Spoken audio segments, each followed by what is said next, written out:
bħalissa għaddejja s-16 edizzjoni tal-BOV Volleyball Marathon Briss id-dar tal-Providenza li qed issir fl-MFCC f'Taqali.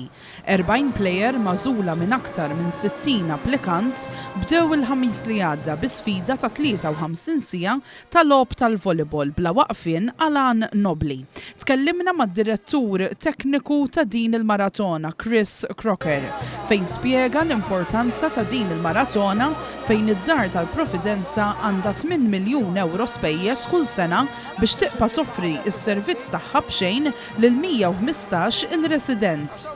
Jiena min-naħa tiegħi bħala Technical Director nlesti programm ta' training ta' bejn 5 ġimgħat li jinkludi training sessions fix-xemx, anke bil-lejl, ġifieri kellna training sessions ta' 12 siegħa ta' 24 siegħa biex imbagħad l-applikanti li dis-sena kienu bejn ieħor 60-70 inniżżilhom għal 40 plejer li mbagħad jinqasmu f'40 aw f'5 timijiet li jagħmlu l-maratona.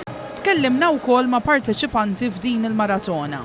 Jiena li tfisser li għax inħobb ngħin u għalija mal-ewwel darba li ntażilt u nħobb ngħin lir-residenti tad-dar tal-Providenza. Għalija din hija tmien maratona li qed nieħu sehem fiha, ifisser ħafna jisu jibda s-sajf tagħna. Aħna sirna bħala familja, għal vorja jkollna nies ġodda li dejjem kull sena jkun hemm nies, ma jkun hemm nies minn ta' snin ta' qabel ukoll.